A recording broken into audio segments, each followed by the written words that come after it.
Tidak bisa disalahkan masyarakat yang skeptis atau apatis terkait dengan kegiatan-kegiatan politik atau sesuatu yang berhubungan dengan politik itu dicuekin itu nggak salah. Kita membangun jembatan dulu, Ya. nanti baru bisa kita lewati. Kira-kira seperti itu. Mungkin banyak yang belum paham nih. Jadi untuk menyampaikan aspirasi atau unek-uneknya itu bisa berbagai kepada anggota fraksi. Yang harus kita lakukan bersama-sama adalah bagaimana pendampingan pembinaan terhadap para generasi muda ini tidak sekedar kita memberi motivasi, tidak sekedar kita memberikan arahan, tidak sekedar kita memberikan dukungan-dukungan, support-support, tidak, tapi lebih dari itu.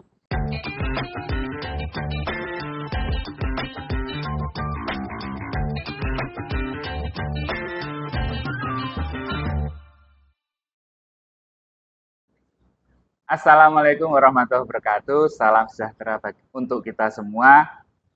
Demokrasi bukan hanya sekedar proses pemilihan umum, tetapi juga tentang bagaimana nilai-nilai partisipasi, keterbukaan, dan tanggung jawab yang dijalankan di setiap level kehidupan masyarakat, termasuk di tingkat daerah. Untuk membahas hal tersebut, telah hadir bersama kita Ketua DPC Demokrat Kabupaten Kediri, Bapak Zaini, yang akan berbagi pandangan dan pengalaman beliau tentang bagaimana demokrasi dijalankan di daerah, serta peran partai politik dalam memperkuatnya. Selamat datang Bapak. Terima kasih sudah berkenan untuk podcast bersama kami di podcast Bincang Demokrasi. Bagaimana hari ini? Alhamdulillah baik Mas Eka. Bisa disapa dulu Mas Ye. Ya, Assalamualaikum warahmatullahi wabarakatuh. Alhamdulillah ketemu dengan saya Zaini, Ketua DPC Partai Demokrat Kabupaten Kediri. Gimana Mas Eka? Oke, Pak Zaini, ini suatu kehormatan bagi kami KPU Kabupaten Kediri bisa hadir di kantornya DPC Demokrat Kabupaten Kediri. Sebelum kita masuk ke inti, demokrasi menurut pandangan jenengan itu seperti apa sih kira-kira? Ya, jadi demokrasi ini kan cara hidup bersama, Mas Eka. Okay. Jadi demokrasi itu tidak selalu dalam artian kegiatan pilkada, kegiatan pileg, urusan yang berhubungan dengan partai politik, urusan yang berhubungan dengan penyelenggara. Tapi demokrasi ini lebih luas dan lebih dalam, ini hubungannya dengan masalah cara hidup bersama. Yang namanya cara hidup bersama, maka ada beberapa etika-etika yang harus kita jadikan dasar agar kebersamaan hidup ini bisa lebih enjoy, lebih nyaman, lebih harmonis, lebih dinamis. Sehingga karena ini berhubungan dengan cara hidup bersama, ya kita harus punya kesadaran bahwa orang lain itu juga butuh dihormati, tidak hanya kita. Orang lain atau orang hidup itu juga butuh dihargai, tidak hanya kita. Orang lain itu juga punya hak, juga punya kewajiban. Tidak hanya kita yang punya hak dan punya kewajiban. Semuanya punya hak, punya kewajiban. Semuanya punya kebutuhan untuk ditolong dan menolong, dihargai, menghargai, dan seterusnya. Nah, cara hidup demokrasi seperti itulah kalau bisa kita lakukan secara bijak, tentunya ya demokrasi ini akan menjadi warna yang betul-betul bisa saling melengkapi, saling mengisi, dan menjadi pemersatu antara masyarakat yang ada. Terima kasih. Sangat sejuk sekali menyampaikan arti demokrasi, yaitu cara hidup bersama. Pak Zaini di Kabupaten Kediri ya. Ini kan bagaimana menurut pandangan jenengan melihat demokrasi yang ada di Kabupaten Kediri khususnya? Demokrasi yang selama ini jalan, ini sebenarnya sudah berjalan sesuai dengan prinsip demokrasi yang ada, yaitu pemerintahan atau kekuasaan dari rakyat, oleh rakyat untuk rakyat. Cuma kan ada beberapa tantangan-tantangan yang langsung maupun tidak langsung ini menguji konsep demokrasi dari rakyat oleh rakyat untuk rakyat ini. Ya, seperti sama-sama kita ketahui, tantangannya salah satunya adalah tentang partisipasi publik aja. Partisipasi publik atau partisipasi masyarakat ini kan tidak selalu partisipasi ini betul-betul menjadi bagian dari aspirasi, kebutuhan, kepentingan masyarakat tertentu. Tapi kadang-kadang aspirasi ini sengaja digerakkan untuk kepentingan-kepentingan tertentu. Ini kan kita juga nggak asing dengan situasi seperti itu. Ini menjadi tantangan tersendiri. Belum lagi terkait dengan adanya kesadaran politik, kedewasaan politik yang ini masih kurang sehingga mudah terpengaruh. Juga masih banyaknya budaya di tengah masyarakat kita itu budaya paternalistik. Jadi ketika nggak mau tahu tentang politik, nggak mau tahu tentang partisipasi, nggak mau tahu tentang demokrasi, tapi ketika tokoh-tokoh tertentu mengajak A, mengajak B punya pendapat A, pendapat B, ya sudah saya ikut-ikutan seperti pendapatnya. Ini kan tantangan. Ini bukan sesuatu yang menghambat. Ini adalah tantangan dan nggak mungkin kita punya konsep, punya nilai nggak ada tantangannya. Ini tantangan-tantangan ini masih ada sehingga bicara tentang demokrasi di Kabupaten Kediri, prinsip dasar dari rakyat oleh rakyat untuk rakyat ini harus terus kita perjuangkan dengan sekian tantangan yang akan kita hadapi, kita nggak boleh lelah.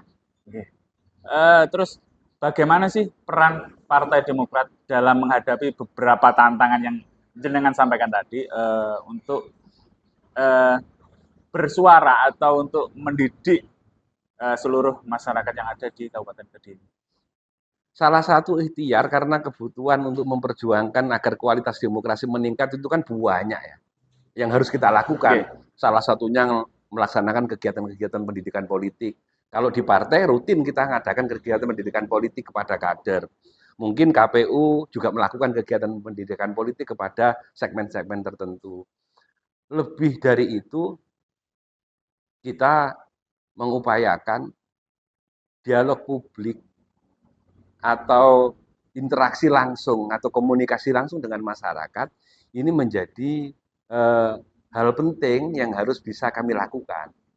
Makanya kami di Partai Demokrat mendorong kader-kader kami, lebih-lebih teman-teman anggota fraksi kami, untuk membuka ruang komunikasi, membuka ruang dialog publik dengan masyarakat, agar masyarakat ini merasa dekat dengan kami, para kader Partai Demokrat, sehingga masyarakat ini memiliki kesempatan untuk menanyakan apapun, untuk mencari informasi apapun, sehingga kami juga bisa melalui kesempatan dekat dengan masyarakat, akhirnya kami juga punya kesempatan untuk memberikan informasi, wawasan, yang salah satunya mengandung pendidikan politik. Berarti ini sudah dilakukan oleh Partai Demokrat itu lewat kader-kadernya, lewat fraksi yang ada di Dewan. Sejauh mana ini sampai hari ini yang ditangkap keluh kesahnya masyarakat warga Kabupaten Kediri itu seperti apa? Ada klasifikasi kebutuhan masyarakat, satu berhubungan dengan pemenuhan kebutuhan dasar seperti pendidikan, kesehatan, kemudian infrastruktur, kemudian ketahanan pangan, pertanian itu adalah kebutuhan-kebutuhan dasar. Tentunya aspirasi masyarakat yang berhubungan dengan kebutuhan dasar ini adalah ya pemenuhan kualitas yang selama ini belum bisa dirasakan sepenuhnya oleh masyarakat, ini yang seringkali disampaikan. Semisal kualitas kaitannya dengan layanan kesehatan, ya mereka menyampaikan itu kepada forum-forum komunikasi yang kita jalankan melalui kader-kader kami. Nah, termasuk pemenuhan kebutuhan dasar di sektor perekonomian, ketahanan pangan, dan pelaku UMKM. Maka kami juga membuka ruang komunikasi sebenarnya di luar program-program yang sudah dibuat, direncanakan oleh pemerintah untuk meningkatkan pertumbuhan ekonomi, salah satunya untuk para pelaku UMKM, masih ada enggak hal-hal yang menjadi kendala yang ini belum terakomodir melalui program-program yang disediakan oleh pemerintah. Nah, sehingga dari informasi-informasi ini bisa kita tangkap. Maka rekomendasi untuk melaksanakan sesuatu di luar program pemerintah agar kita bisa saling sinergi untuk saling melengkapi dalam rangka memenuhi kebutuhan masyarakat, ini bisa kita tangkap. Contohnya sangat variatif, Mas Eka. Jadi salah satu contoh, ada pelaku UMKM yang posisinya sudah memiliki produk tapi belum bisa jual. Sudah melakukan berbagai macam upaya penjualan tapi belum bisa optimal. Nah, hal-hal kayak gini kan membutuhkan informasi, membutuhkan referensi, strategi apa yang bisa dilakukan oleh masyarakat untuk itu di tengah budaya transaksi ekonomi yang sudah berubah. Sekarang eranya digital dan sebagainya. Akhirnya kami menawarkan solusi untuk digitalisasi, semisal seperti itu. Memang hari ini banyak nih yang kira-kira masyarakat yang belum paham nih terkait demokrasi. Banyak yang berpikiran apolitis atau skeptis terhadap beberapa yang ada di politik. Itu bagaimana menurut jenengan? Ini kan di masyarakat yang umum itu politik itu apa sih? Nggak penting bagi kita. Itu bagaimana sih cara membuat pikiran masyarakat untuk pentingnya politik seperti yang sampaikan tadi UMKM dan lain-lain. Monggo untuk menyampaikan ajakan. Memang tidak bisa disalahkan masyarakat yang skeptis atau apatis terkait dengan kegiatan-kegiatan politik atau sesuatu yang berhubungan dengan politik itu dicuekin itu nggak salah, karena yang harus kita sadari masyarakat itu sudah disibukkan dengan pemenuhan kebutuhan dasar mereka. Masyarakat itu sudah disibukkan untuk menyelesaikan kebutuhan-kebutuhan pekerjaan mereka. Masyarakat itu sudah disibukkan dengan berbagai macam aktivitas yang membebani masyarakat itu sendiri, sehingga untuk memikirkan kebutuhan dirinya sendiri saja ini butuh waktu, butuh energi, apalagi diajak ngobrol tentang hal-hal yang di luar urusan mereka. Itu yang harus kita sadari. Nah, namun demikian, bukan berarti kondisi masyarakat yang seperti itu kemudian kita justifikasi sebagai masyarakat yang apatis, tidak bisa. Karena memang untuk ruang-ruang politik ini butuh tahapan untuk bagaimana dia mau terlibat. Nah, bagaimana upaya yang selama ini kita lakukan di tengah situasi masyarakat yang disibukkan dengan kegiatannya masing-masing, tapi pada akhirnya dia mau terlibat dalam gerakan politik, dalam urusan-urusan yang berhubungan dengan politik, ya hubungan kedekatan kita dengan masyarakat ini adalah jembatan utama. Kalau kita sebagai partisan yang aktif di sebuah partai politik atau sebagai anggota fraksi yang mewakili partai politik ini tidak bisa membangun jembatan antara kita dengan masyarakat, ya tidak akan mungkin ruang partisipasi mereka akan muncul.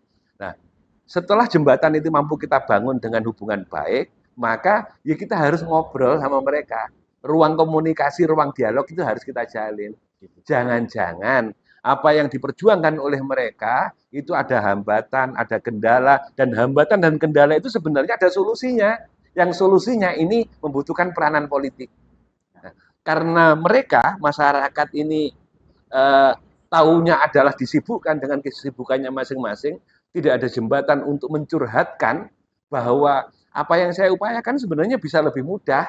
Nah, sebenarnya bukan sesuatu yang sulit, bukan sesuatu yang melelahkan. Nah, setelah ketemu dengan kita, maka ruang untuk dia percaya terbuka. Akan terbuka. Walah Mas tibake ngono to. Ora ngono aku tak njaluk tulung sampean ben aku gak soro-soro nemen. Ungkapan-ungkapan itu akan muncul dengan sendirinya. Tapi kalau jembatan belum kita bangun, komunikasi belum kita jalin, nah, curhat-curhat sesama warga negara ini belum kita ciptakan kesadaran hak yang tadi saya sampaikan bahwa masyarakat itu punya hak, masyarakat itu juga punya fasilitas untuk mendapatkan keadilan. Ini nggak kita ciptakan, ya mereka nggak sadar bahwa dia punya hak.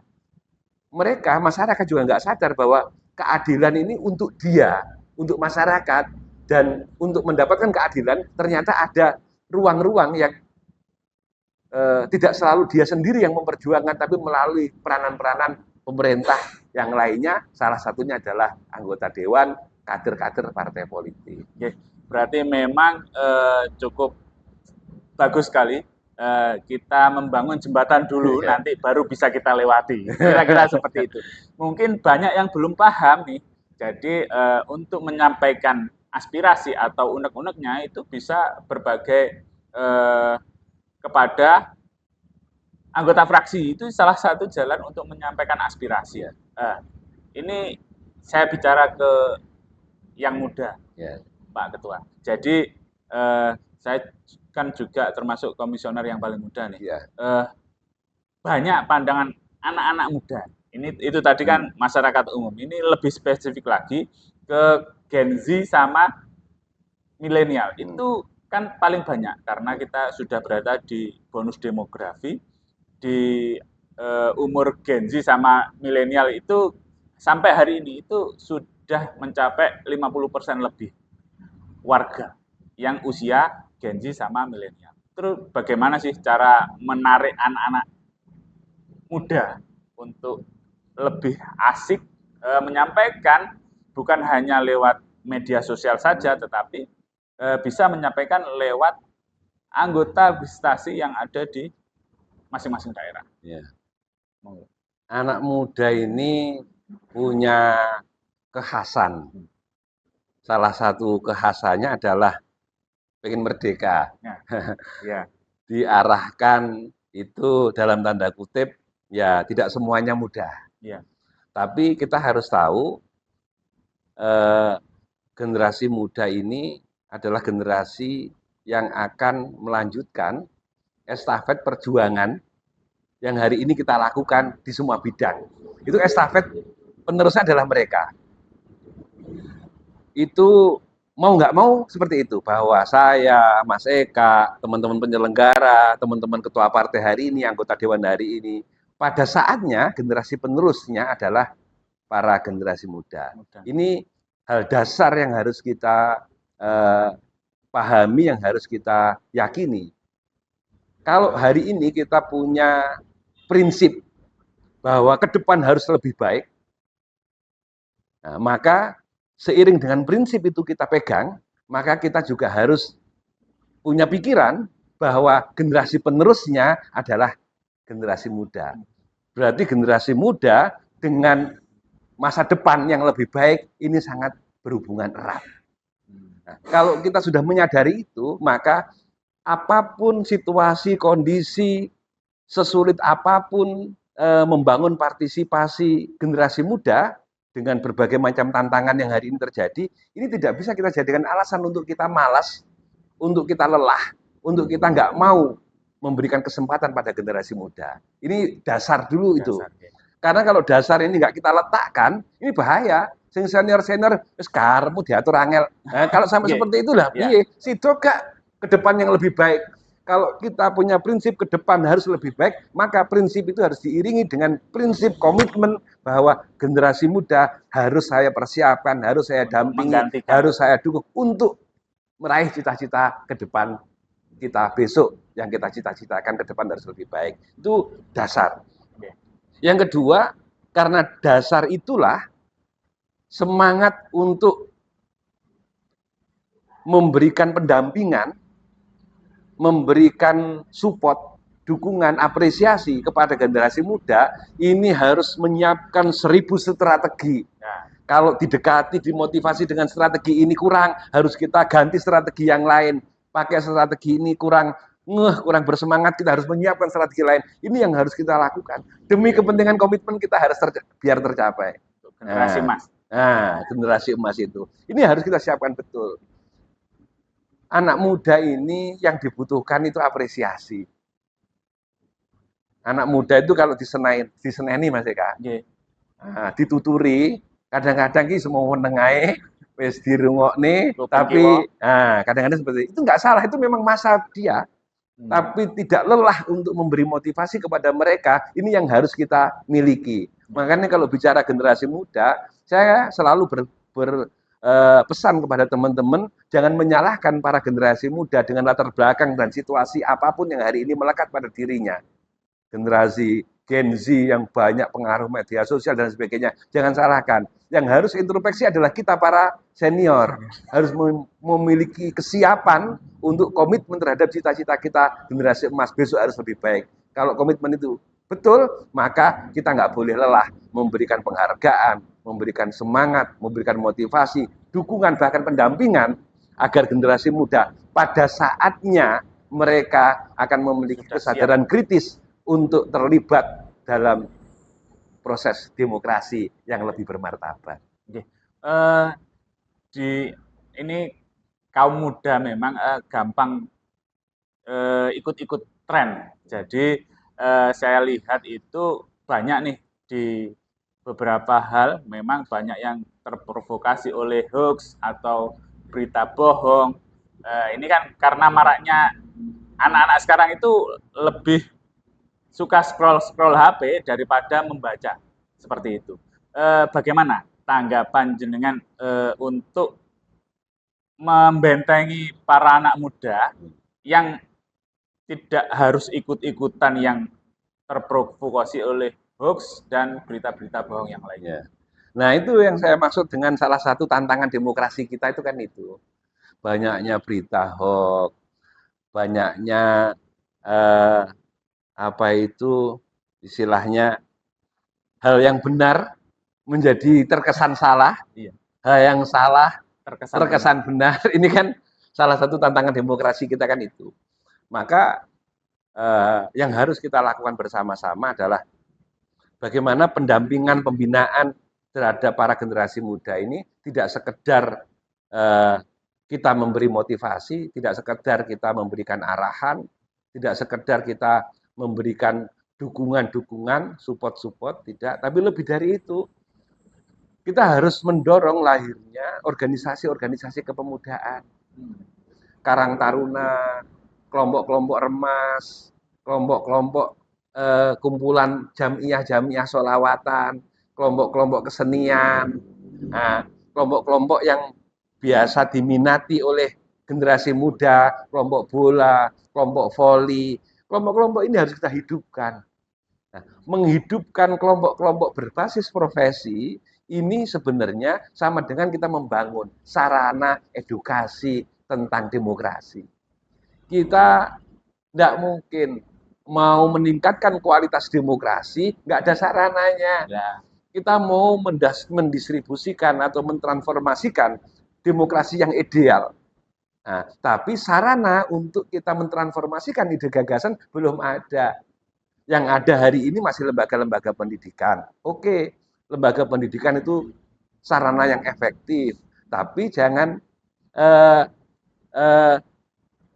abaikan bahwa lembaga pendidikan ini lembaga yang memiliki disiplin kegiatan di bidangnya masing-masing. Kadang-kadang ketika ada sosialisasi, mereka iya, tapi kelingan PR, kelingan tugasnya, kelingan kebutuhan-kebutuhan berikutnya bisa hilang.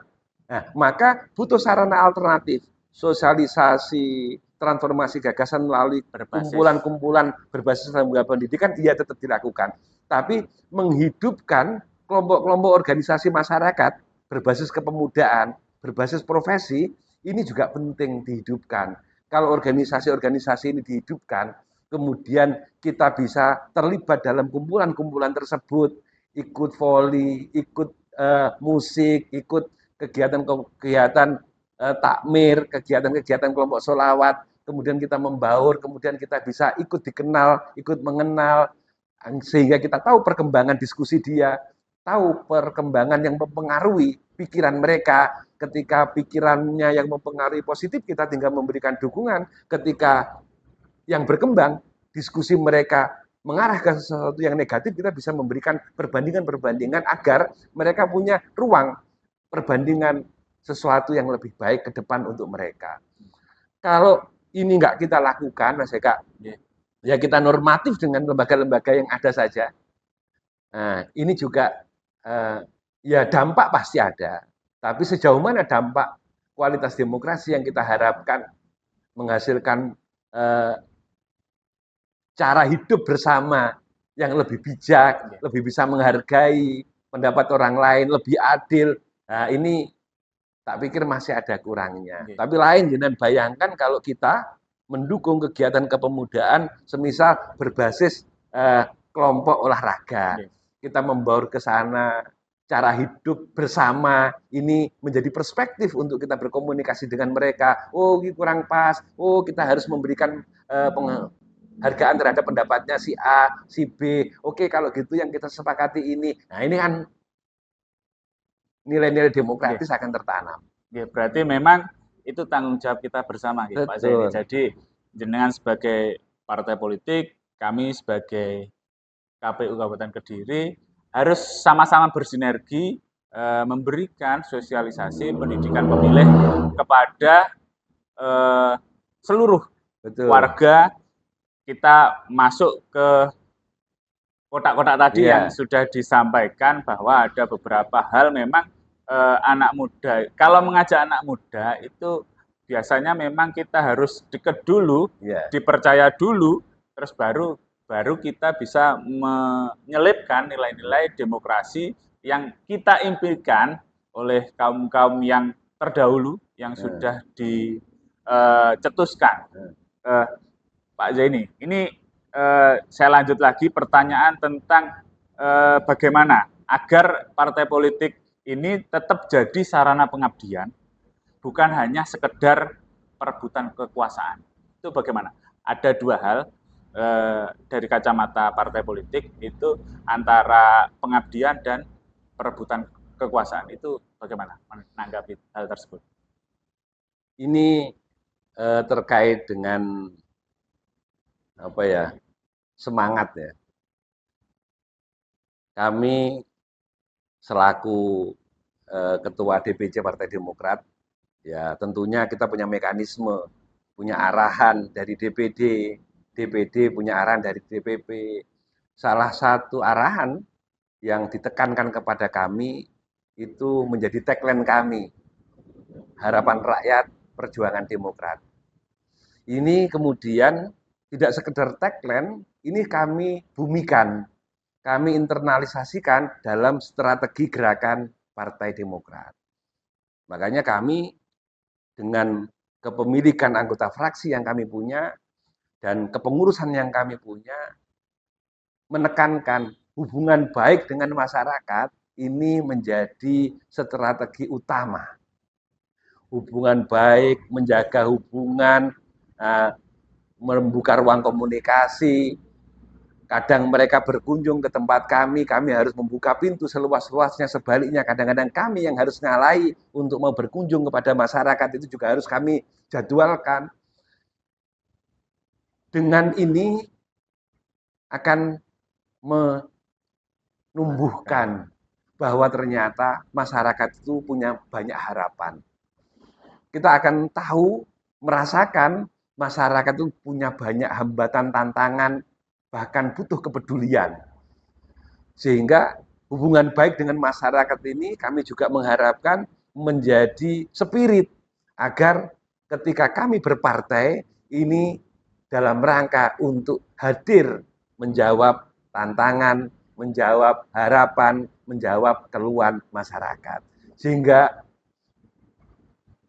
isi dari peran yang kami punya, baik di kepengurusan partai ataupun di keanggotaan fraksi, ini melekat di hati kami bahwa kami hadir dalam rangka untuk memperjuangkan apa yang menjadi harapan masyarakat. Luar biasa. Jadi bukan hanya perebutan kekuasaan saja, tapi sarana politik itu sarana pengabdian. Nah, perebutan kekuasaan itu menjadi konsekuensi, bukan menjadi tujuan.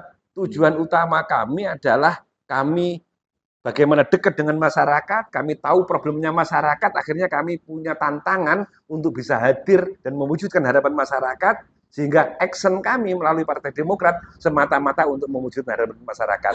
Strateginya yang harus menjadi konsekuensi, kemudian kita harus punya kursi. Kalau nggak punya kursi, bagaimana kita bisa mewujudkan masyarakat? Nah itu, ketika kita sudah punya kursi, maka pertanyaan berikutnya, kualitas perjuangan. Kualitas perjuangan berhubungan dengan jumlah kursi.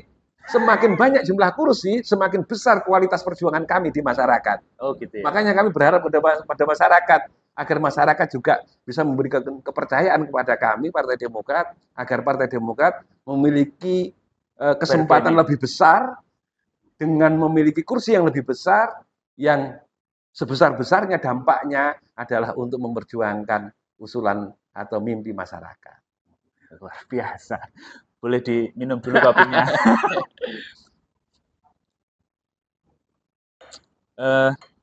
Ini terus kita ngobrol di tahun 2024 kemarin.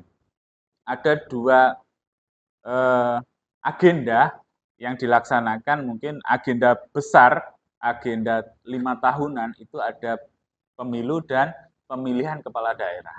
Nah, ini bagaimana peran Demokrat untuk menjaga bahwa satu hal, Demokrat harus berkompetisi dengan partai yang lain. Di sisi lain, tidak membuat polarisasi yang ada di masyarakat. Jadi masyarakat agar tetap adem seperti itu. Itu bagaimana peran Partai Demokrat untuk menjaga stabilitas biar tidak terjadi hal-hal yang tidak baik di masyarakat. Kami itu di masyarakat itu sering bicara terbuka. Salah satu contoh, kami berinteraksi dengan kepala desa. Kami menyampaikan kepada Pak Kades, masyarakat yang jenengan pimpin ini banyak. Harapan masyarakat yang jenengan pimpin itu banyak. Kebutuhan untuk memajukan desa yang jenengan pimpin ini banyak. Sehingga butuh tidak hanya strategi Pak Kepala Desa mengembangkan desa dengan sumber yang ada, tapi jenengan juga punya kesempatan untuk menjalin komunikasi dengan banyak kader partai agar mereka bisa terlibat mendukung perjuangan kemajuan desa yang jenengan pimpin. Sehingga berhubungan baik dengan seluruh partai, berhubungan baik dengan seluruh anggota DPR, dengan berbagai macam partai, ini penting karena tidak mungkin untuk memperjuangkan desa jenengan hanya mendapatkan dukungan dari salah satu anggota dewan, salah satu partai politik, itu tidak mungkin. Jenengan harus bekerja sama dengan semuanya. Nanti secara alamiah, kepentingan untuk kelompok masyarakat tertentu ini diwadahi melalui aspirasi dari Dewan DPR Partai A. Untuk kepentingan kelompok tertentu bisa jenengan fasilitasi melalui hubungan baik dengan Partai B dan seterusnya. Ini harus jenengan lakukan dan jenengan nggak usah sungkan. Mentang-mentang baik dengan saya, jenengan nggak mau hubungan dengan yang lain, itu keliru. Karena saya nggak bisa membantu sepenuhnya perjuangan untuk kepentingan masyarakat sedesa jenengan. Kami juga punya keterbatasan dan kami harus fair itu.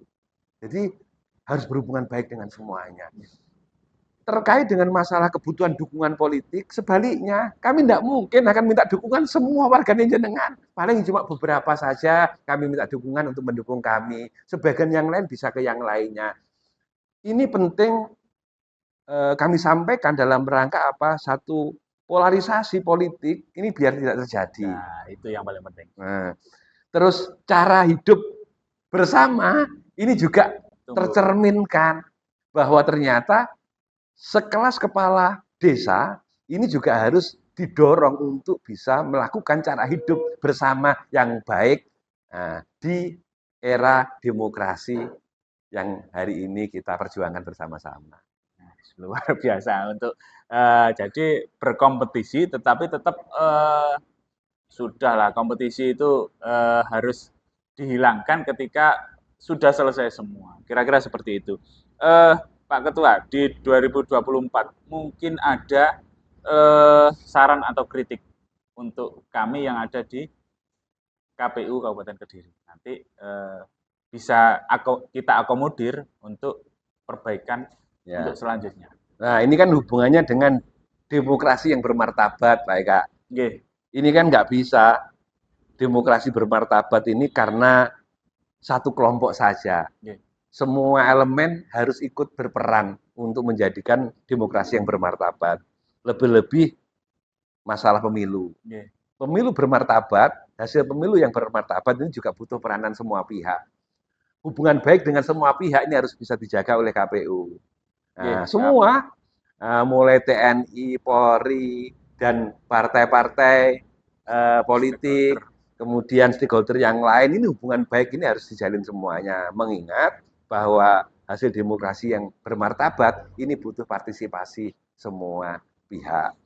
Yang kedua, ya KPU harus betul-betul bisa menjaga integritas.